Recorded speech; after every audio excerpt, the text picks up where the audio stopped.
Ladies and gentlemen, boys and girls, welcome to another live episode of the Relevant Recruiter Show.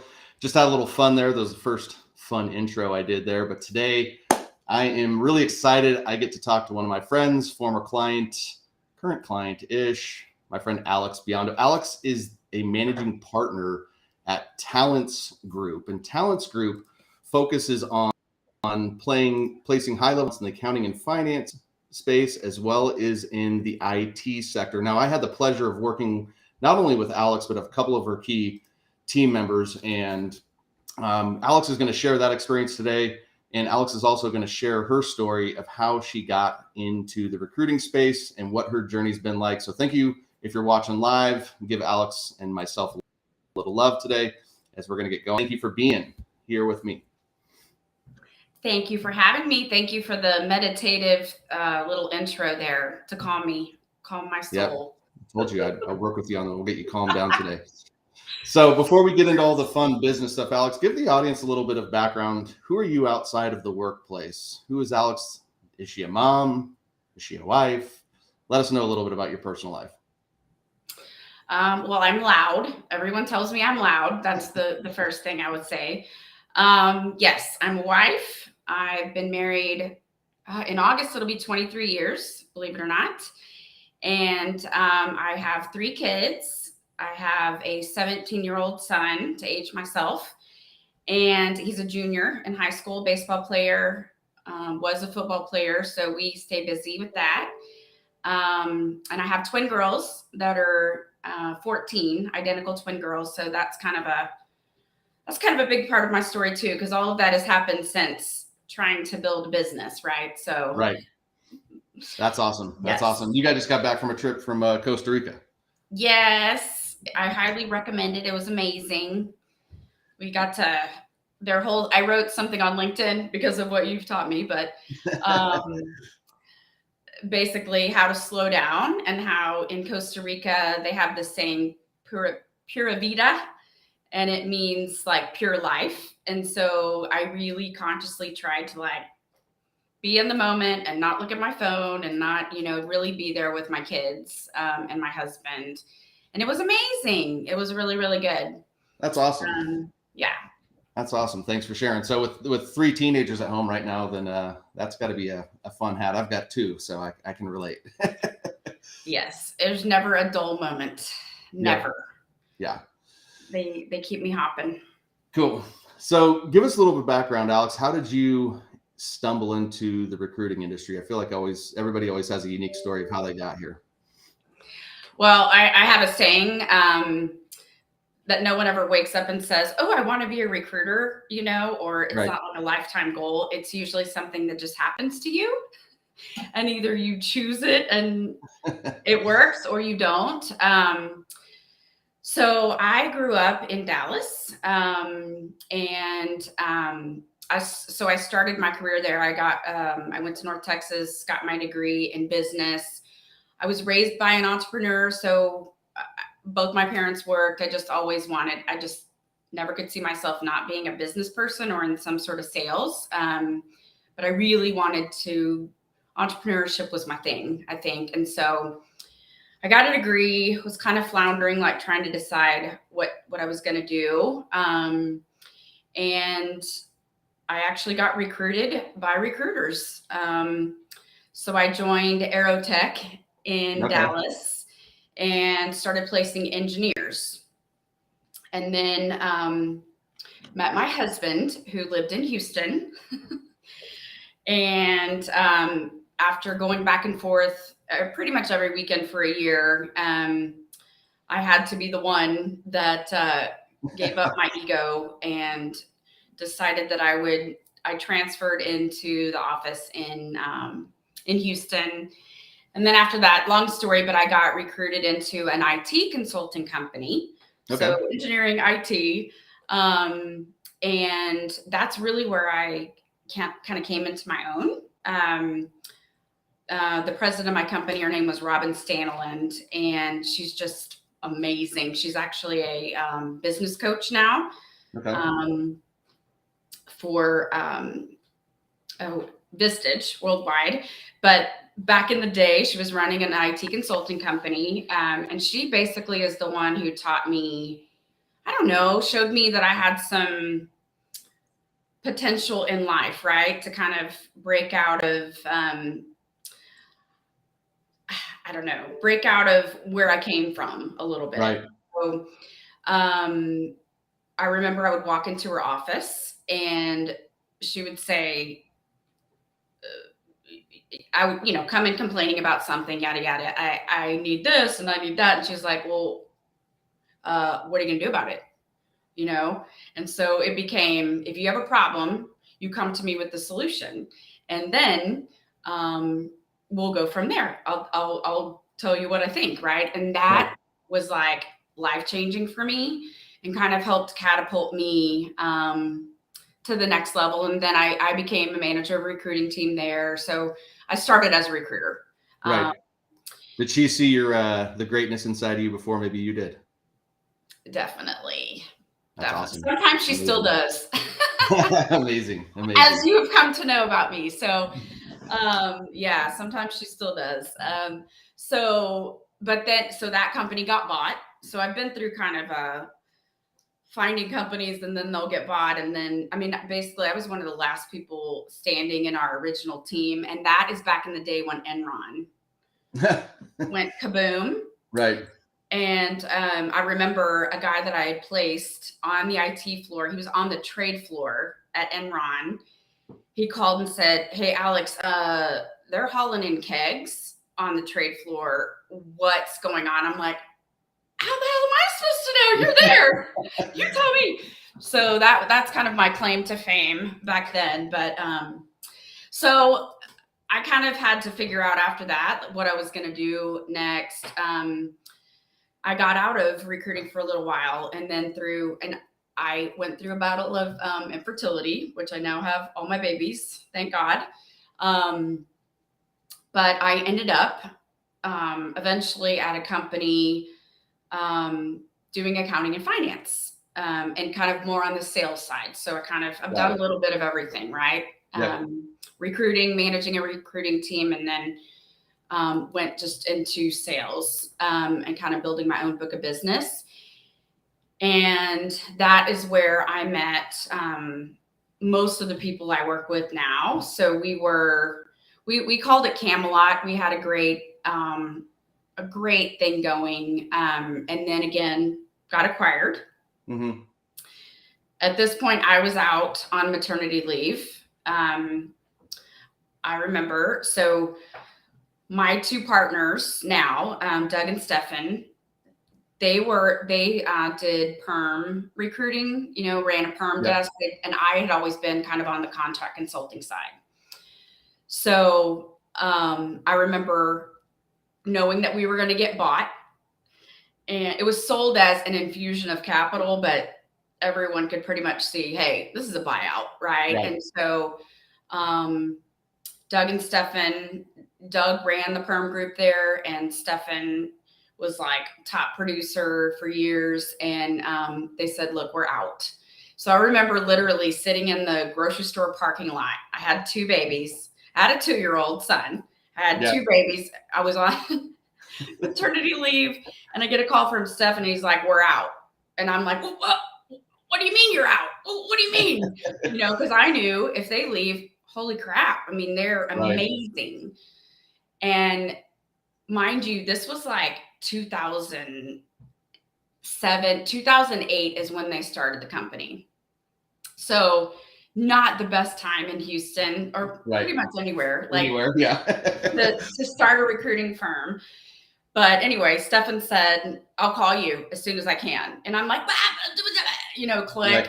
And so, I went back after, kind of a longer maternity leave, and it just wasn't for me, right? I don't belong in a big corporation. I never have. I like authority if it makes sense. If not, probably not gonna go with that. So I joined the guys, and they had, like I said, they'd only done perm. So I started up the contract finance and accounting group. Now we have an IT group that Vic Right. Math runs. So we've expanded and we're expanding into HR. Angela on our team is kind of starting that up. But so it's been a wild ride. Yep. It's been a good ride. I mean, whew, there's just so many things. We cherry picked the people that we wanted to be here based on our core values and our culture. We don't do greedy. We don't Right. do selfish, and we kind of have this motto of you do what's best for three parties: your team, your client, your candidate. And if somewhere in that it's not going to work, then we pull back from it. Yep. And I feel like recruiters out there have a really bad name, and our thing from the get-go is that we just want to be known as the very best recruiting firm that our clients or candidates have ever worked with, like hands down. And I think we've done a really good job of that. And at this point, I'm just proud we survived COVID. There's been so much. Survived COVID, and what's coming next? I mean, there's been so much. So when I joined, literally we were in a room about the size of my office here.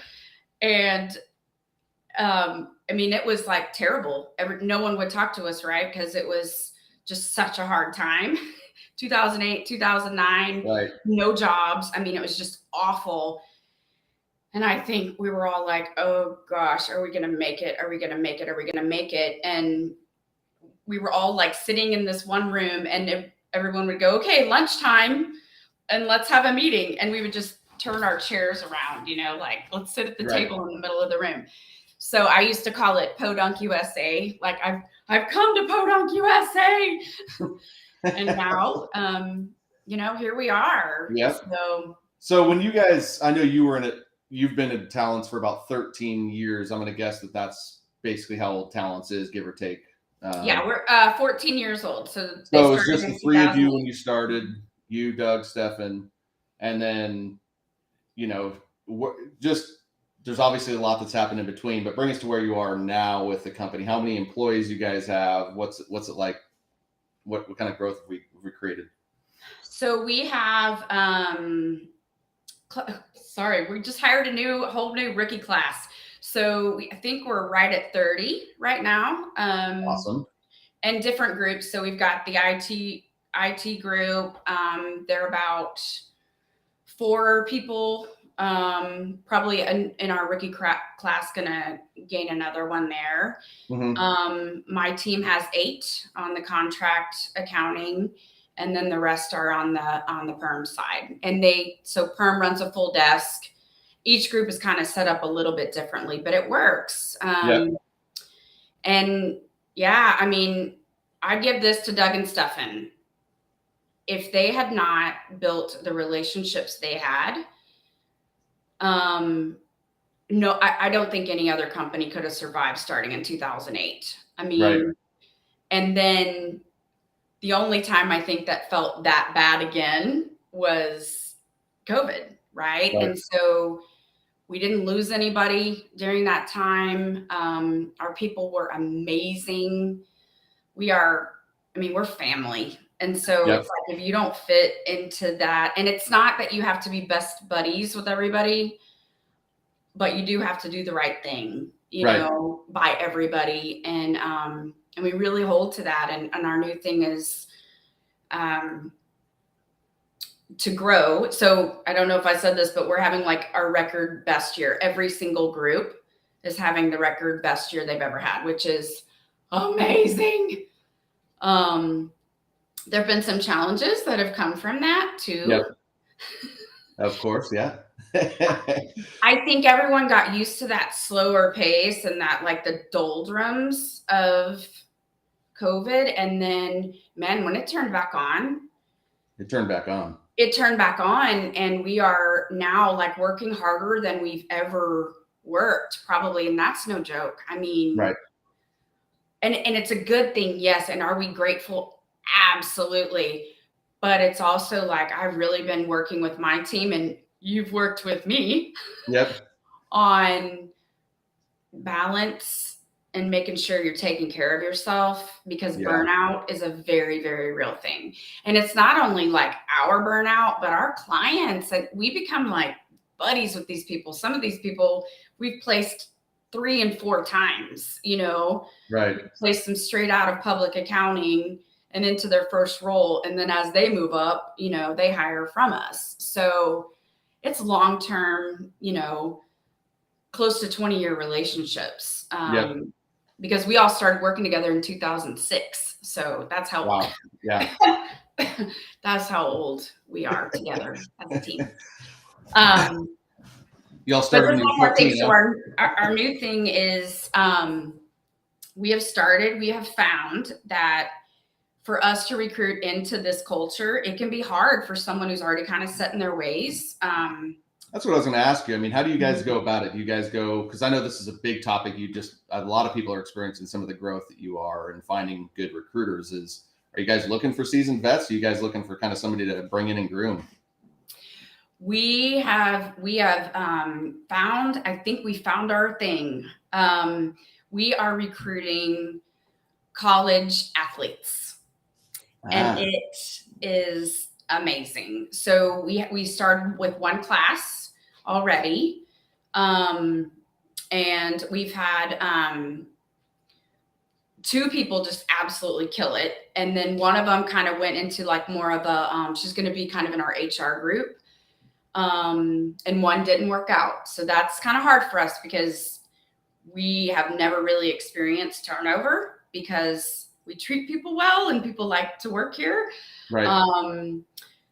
And so that has been hard. We've had to tell our team, look, as we grow, we're going to hire in people, and either this business is for them or it's not. And there are some people that it's just not, if you have anxiety around getting on the phone, and as much as we love them, I mean, we hate people that are no longer here come to our work happy hours just because they're still part of the family. Right. But it's like, it wasn't the career for them. And I think that's a big, big deal. So we just hired 3 new college graduates. All were athletes, were athletes, because they're graduated now. But they'll start in August. And Vic and Doug really, Doug's written like a manual of everything, right. How-tos, questions. But baptism by fire is really how you learn. So, right. So we're really excited about that. That's working out.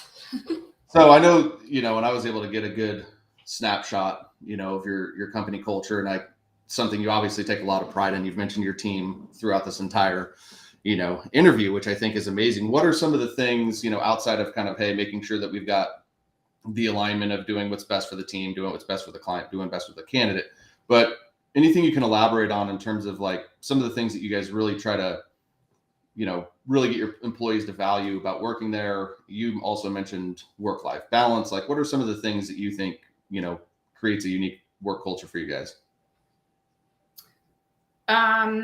Internally, it's basically being there for each other. And when I say that, I literally mean, this about me. I took care of my mom for 11 years with Alzheimer's. Mm-hmm. The new people that didn't come from our old group, they have not known me as any other way, as kind of being in grief a little bit, because I lost her before I lost her, well before I lost her. She passed in August. So when I say doing life together, I mean, we have people who have spouses with cancer. We have someone who's going through cancer themselves. We've had cancer before that's been cured. I mean, it runs the gamut, and man, there's just no better group of human beings. I'm sure there are, but in our minds, it's ridiculous. Like, we're just for each other. And in this industry, when you do work for like a larger firm, and it's kind of that churn and burn, you start and either you make it or you don't. We're going to give everyone an opportunity to make it, Yeah. So if they don't, it's usually because it's a mutual agreement, right? Like, yeah, this just isn't working. But that's what I've been told time and time again is, I didn't believe you when you said you'd be for me and that other Right. people would try to close deals. But when I went to Costa Rica, I had people placing people with my clients.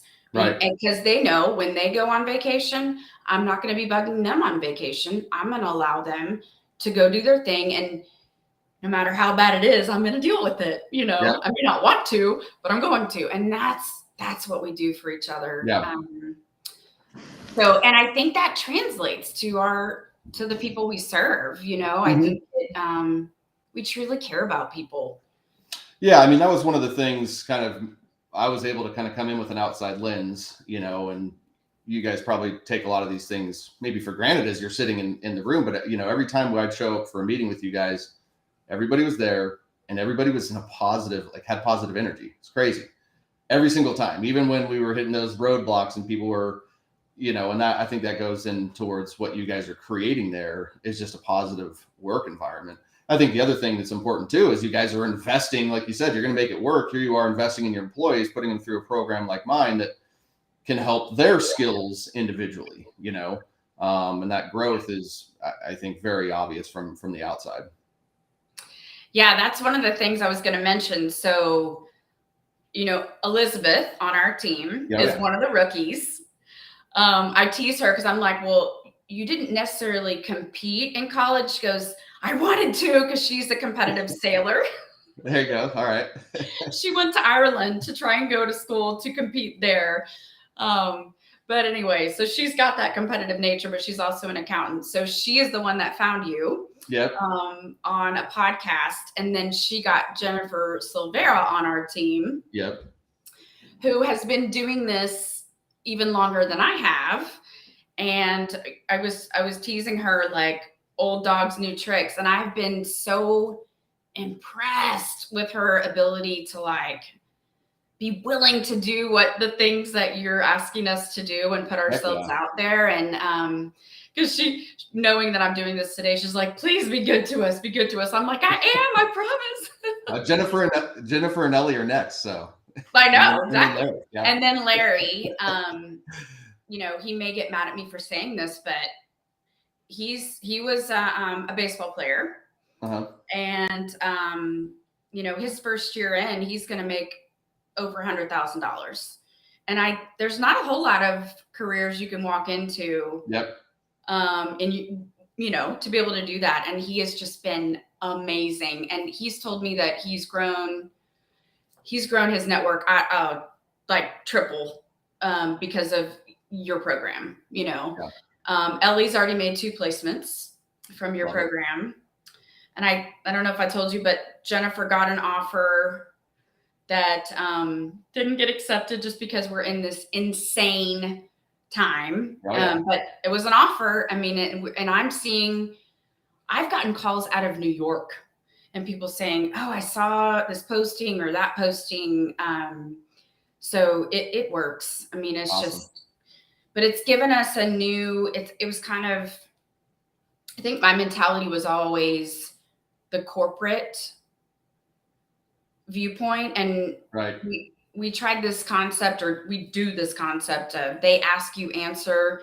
So we came up with this Ask Talance, and we have a whole repository of like videos and how-tos. And during COVID, when no one, you know, could find a job, basically, we were just trying to like help them build their resume. And just, we did a series of those that I was told were really helpful. But your program is like, made me see things in a different light, in the fact that it is an individual relationship. We are a company, yes, but at the end of the day, our clients are doing business with individuals. It may be multiple individuals across the different areas, but it's still individuals. So to me, that has been, you've helped us find our voice. And it's really rewarding to watch from the outside, doing what I get to be a part of and being a part of your guys' experience and journeys. And knowing where everybody was when we started, knowing where the different resistant pockets for everybody were, and then seeing where everybody is at now. It's awesome for me. Yeah, look, you bullied me into a live podcast. Bullied you into a live. Yeah, just so everybody knows, this was a bully moment here where I said, Alex, you better get on this interview with me. And then I'm have to do the same thing to Jennifer. And I know Ellie will be fired up and ready to go. So yeah. She's like, better you than me. Yeah. So like you mentioned earlier, and I think this is always just kind of an important reminder for people in general, is I was introduced to Talance through Ellie, who isn't a traditional business decision maker for me.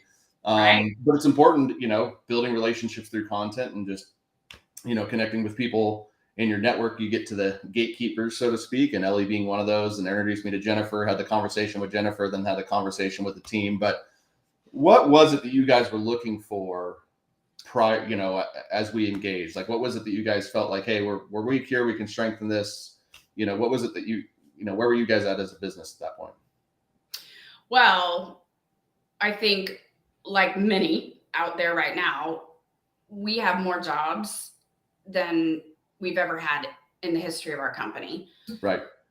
So we needed candidates. That was a big one.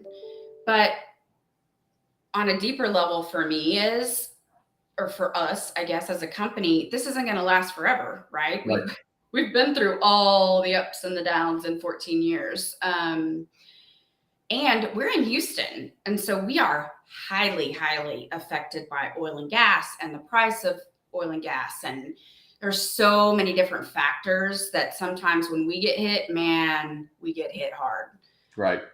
So for us, it was we are a smaller company, but we have a huge heart for helping people. And it's like getting those resources out to people on a grander scale, because we now have more brand recognition. When we call people, typically they know who we are at this point, but for a long time they didn't. And so it's just one of those things of your program helps people like plant the seed for the long haul, and to show that we really know what we're doing and we're not just a fly by night.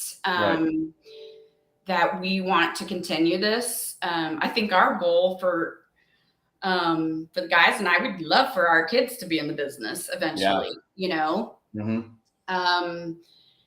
So it's something that we've got to do something to get out there and stay relevant. And our biggest thing is also like our prep for an interview. And there are so many people that go, oh, no, I'm good. I do tons of interviewing.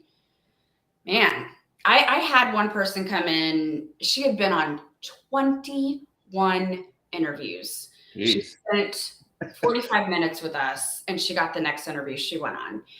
We call it our secret sauce. It's our methodology, but we're willing to share it with anybody, even if you're not interviewing through us. So to me, it's making those connections and getting the word out that, hey, this is what we have to offer. Right. And you just let us do that. And like I said, for me especially, I feel like it's like finding my voice. And I see the stuff that I know, the knowledge that, let's say, Jennifer has in her head from all these years of being beaten up and bruised, and what to do and what not to do. And we not only educate candidates and how to do that, but also our clients, like, hey, if you don't make some changes, you're going to run these people off. And I know that's not in your intention, and kind of describing it like dating. You have to keep them interested. You can't just ghost them. You got to, if you like them, you got to make sure you're, at least letting them know. Send them a text every once in a while, those kind of things. She's just a wealth of information, and now it's going to be out there. And I think what was missing is that we were putting it out there, but maybe the platform, it just wasn't big enough to me, Right. Yeah. For you personally, you've kind of mentioned it. It sounds like finding your voice, is a big part of the impact. But what would you say your biggest impact after working together was for you personally? And then what do you feel like it was for the team, maybe?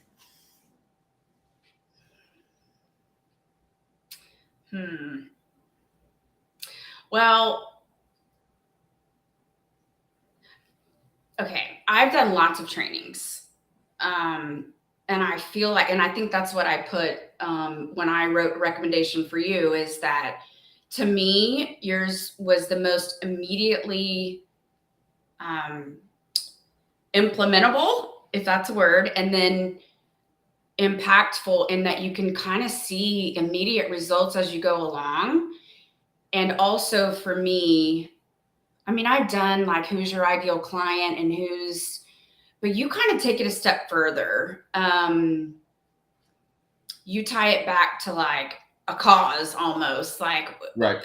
what's your why? And I don't know. I just felt like it was a little bit deeper than anything we've done before. And it really helped me to solidify what I want. And I probably, like a lot of other people, I get in my own way. Mm-hmm. And you were like, get out of your way, just do it. And as hard as that is, I'm getting there, right? I'm still not doing it to the level that I would like to do it, or probably you would like me to do it. But I'm really proud of how far we've come and how far the team has come in doing it. And now I see other people in the company who haven't yet implemented your program per se. They're getting out there more. They're posting things more. So it is contagious, you know? Yep. And I would also say that there is a lot of noise out there. Right.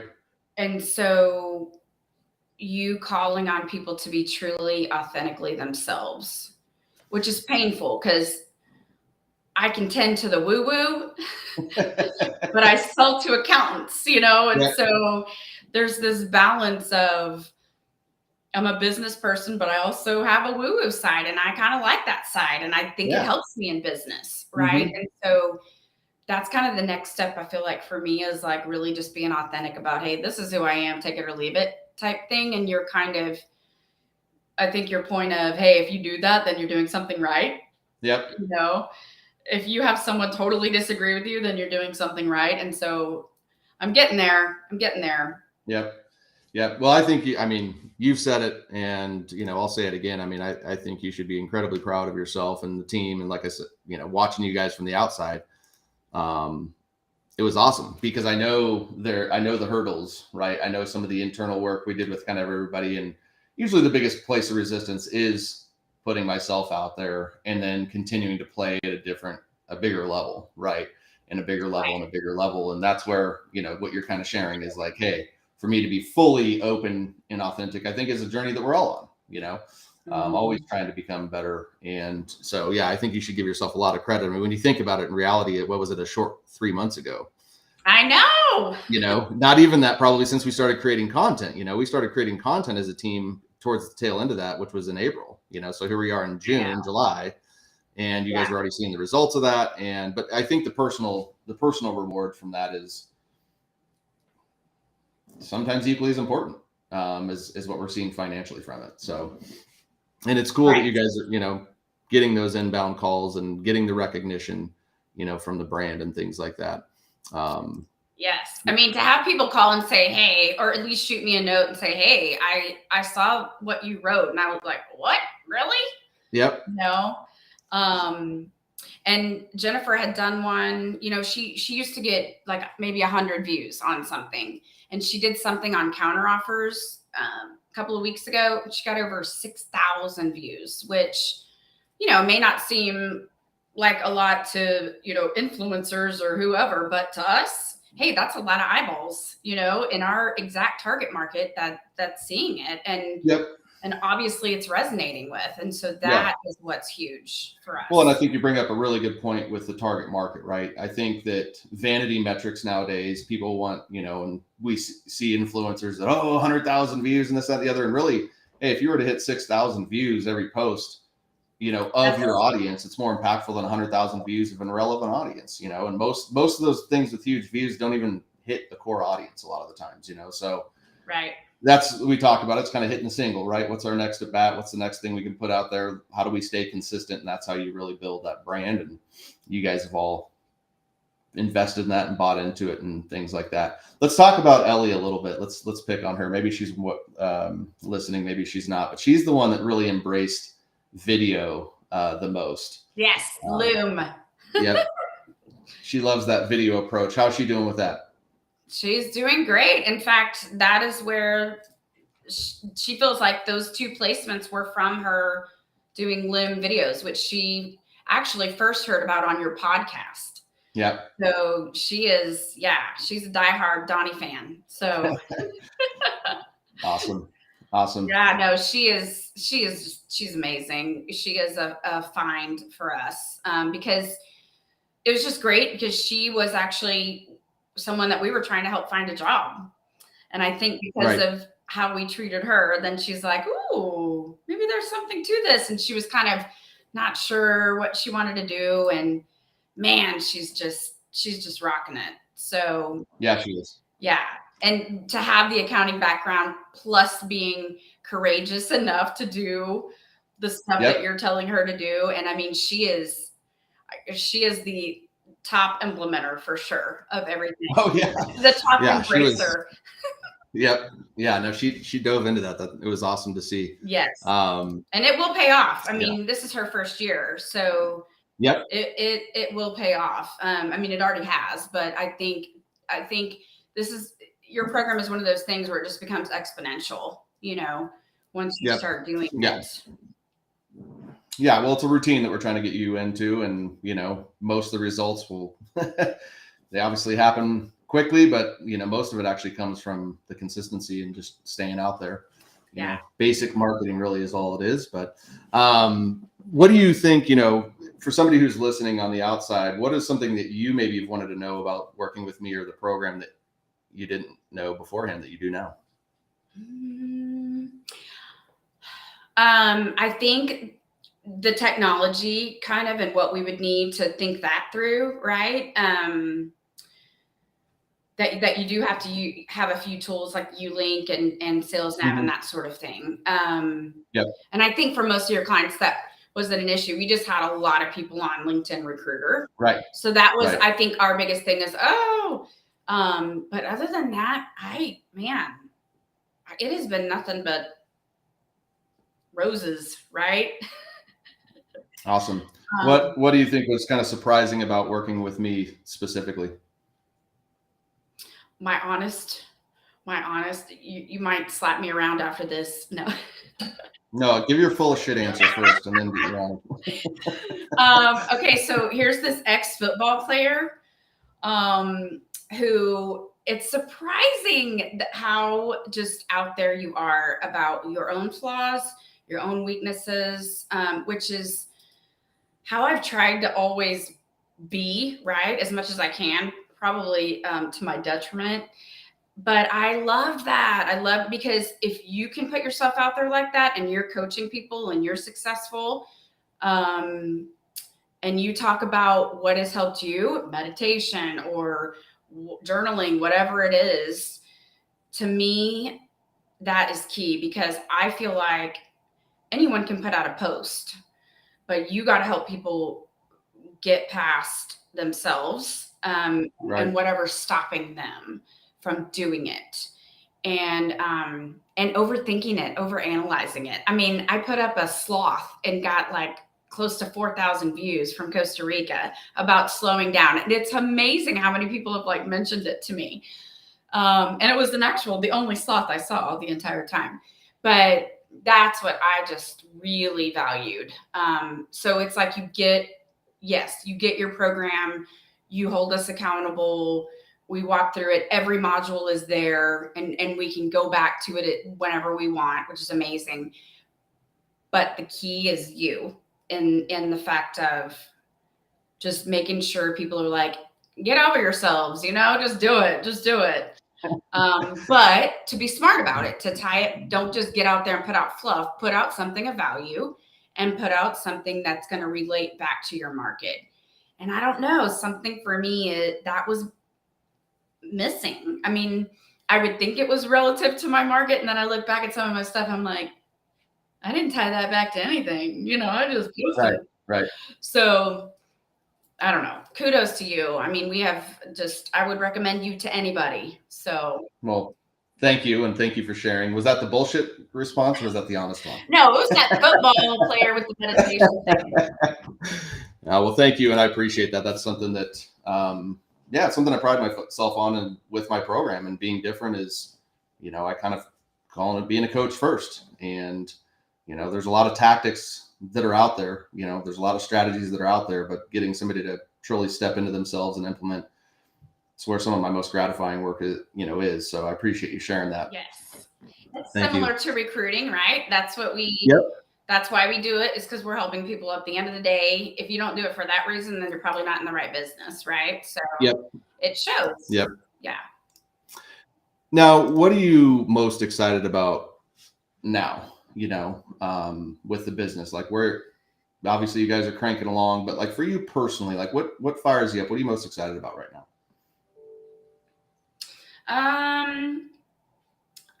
I would say this in a lot of ways of I feel like I've told you this. I've come through a really hard period. Yeah. The last 3 years, I lost both parents.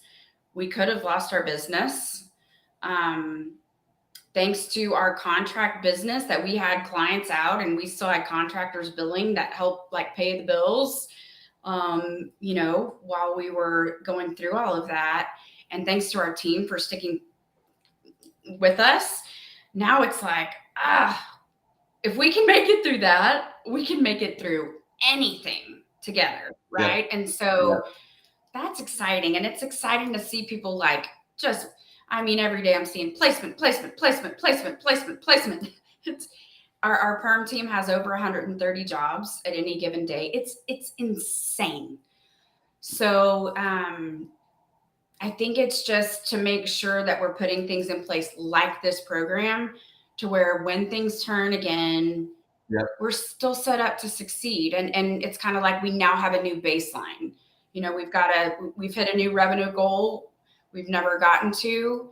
For me personally, Now let's keep it going. Yeah. For me personally, coming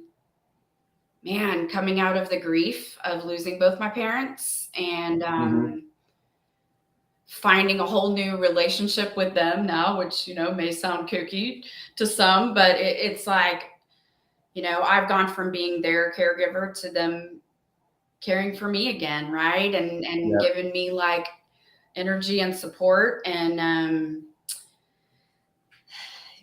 I feel like I'm coming into my own power now, to hopefully take us to the next level with all of us. Now, obviously, not just me. It's going to take every single one of us here, but getting in so some of us are aging out, and getting in our new rookies and all the new things they're bringing, like Elizabeth bringing you, right? Yep. That's what excites me. Is like, okay, what's next? And I think just keep building our platform and educating. We definitely, our big thing is to educate. If you want to know how to interview better, call us, watch a video. If you want to know why are my offers being turned down, call us. In this market, I can't tell you exactly, but normally we can give you some good pointers. But I mean, right now people are getting 4 and 5 offers at a time, even on contract. It's insane. So I don't know. Yep.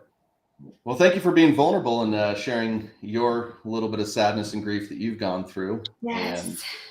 And we worked on some of that, together, and obviously a lot of strides there, and you should definitely be proud and build that energy from your parents. And that's exciting that you're kind of turning that corner. Yes. It feels good. Yep. Oh yeah.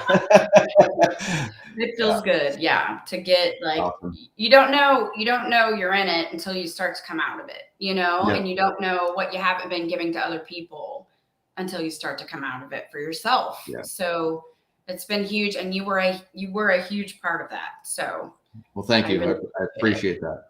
I appreciate that. Well, thank you for sharing everything, Alix. This has been awesome. And enjoyed learning more about you today myself, and I'm sure the audience enjoyed it as well. you've obviously had a lot of success. You guys are creating a lot of great things there, and you've shared a lot of value. But if you were to kind of sum it up into one thing, what's one piece of advice you would give listeners to help them be as successful and have some of the things that you guys have experienced? For me, I say go with your gut. I mean, I think there were some times where I tried to go against my gut and it's never quite worked out. Yep. So if you have a decision to make and you're not sure what to do, just sit with it for a little bit, or call someone like you, call a coach, call someone you trust that you know is not going to bullshit you. They're going to tell you the truth.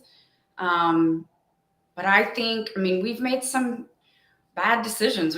We've brought on some bad technology. We've done things where like, well, that was dumb, Yep. not vetted out some bonus plans or whatever it is. We've made serious mistakes, but I do think that if we've just made decisions that felt right for us, and that's the best advice I can give, because I swear after coming out of grief, that's what I'm going back to. Like, look, I got here for a reason. We made it this far for a reason. Right. I'm going back to my gut because that's what works. Yep. So I don't know that that's any scientific advice, but that's doesn't need to be. You're the expert right now. And do good and good will come to you. That's what I tell my kids that. Yep. Put good in the universe and, it'll come back to you. Yep. Put bad, you better watch out because that's going to come back to you too. So. Awesome. Well, Alix, thank you so much for sharing your story, sharing your experience working with me, and just being you. It's awesome connecting with you. Really enjoyed it. For those of you that are listening, we'll be back next week. I don't know if I have a guest yet, but I'll be back. I'll be dropping some sort of value, but thank you for joining me. Ellie, no. Oh yeah. Well, shoot. Maybe we'll get Ellie on this next week. If you enjoyed today's show, drop a comment, leave a little like or a little love for our friend Alix, and I will be back live next week at the same. Actually, this one was a little bit earlier, so we'll be a little bit later. But you guys have a great one, Alix. Thank you again. All right. Thank you, Donnie.